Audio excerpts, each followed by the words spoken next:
Alright, hello po sa inyo lahat. Alam ko lagi nyo po akong inaabangan everyday. Kahapon po, hindi po ako nakapag-upload yata dahil may importante po tayong meeting mga kaibigan.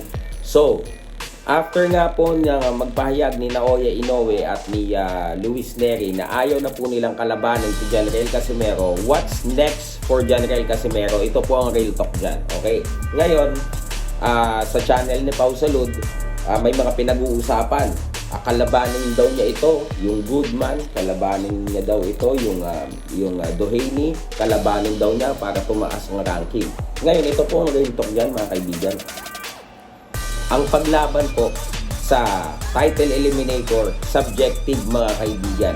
So ano pong ibig kong sabihin? Hindi lang po dito may kinalaman yung husay ng isang boksingero, may kinalaman din po dyan ang impluensya ng handler mo. Ngayon, sa tinagal-tagal po, for how many years na sila po ay nagdarasal na nawa ay mapabilang laban dito sa mga highly ranked opponents, ay hindi po nangyayari. Bakit po? Ngayon po kayo mag-isip kung hanggang sa ngayon ba maniniwala kayo na ang impluensya sa boxing ay hindi importante yung tawag dito yung connection ng iyong handler.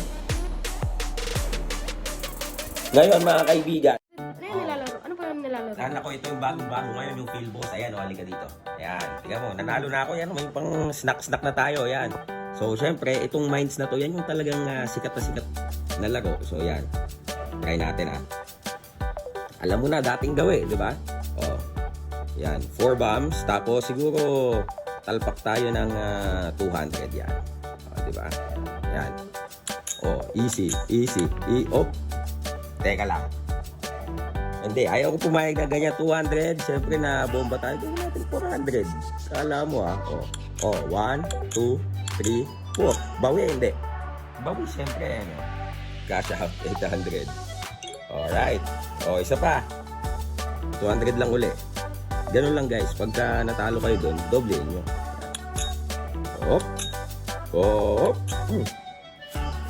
Ano? Nanginginig ako. Di ba? 400. Di ba? Ganun lang. So, titingnan mo din yung pattern ng huling mga placement ng mga bomba. So, let's say ganyan. Nandiyan siya. So, dito halos lahat bakante. So, dito sa area na to, yan naman ang anuhan ko. So, 200 ulit. Oy! Bumomba. Okay lang. Doble na uli natin. 400. Tapos dyan yung area ng mga bomba. Sige. 1, 2. Ganun pa rin. 400 ulit. 1, 2, 3, 4. Diba? Cash out. Okay. So, dyan na naman siya. Ganun lang. Yan minsan iano mo din, i-alternate mo din. Diba?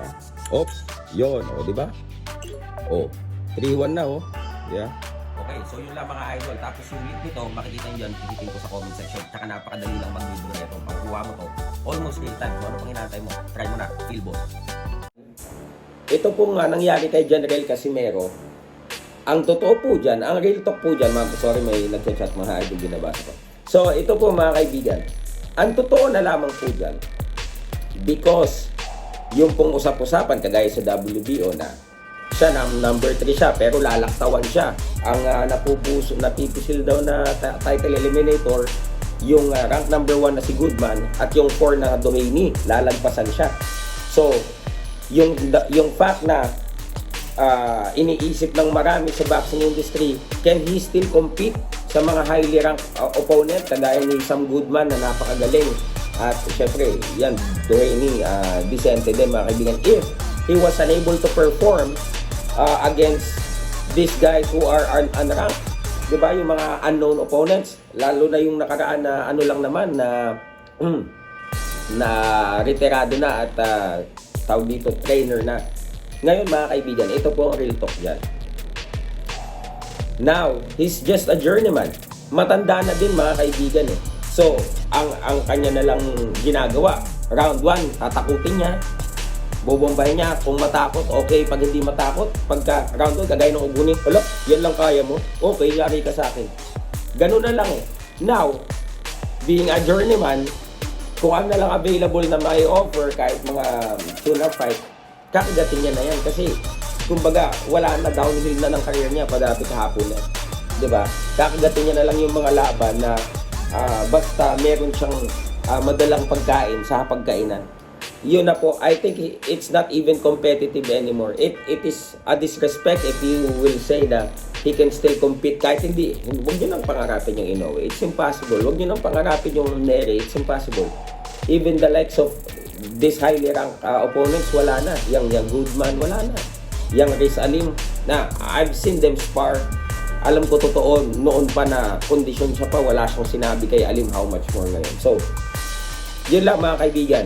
So, sa mga tao na pilit pa rin itinatabi ang pangalan niya, dito sasabihin niyo, takot lang si Inoue, takot lang si Nery. Sa mga nagsasabing hindi, sinadya niyang hindi mag-perform para hindi na matakot si Inoue. There's no such thing as that.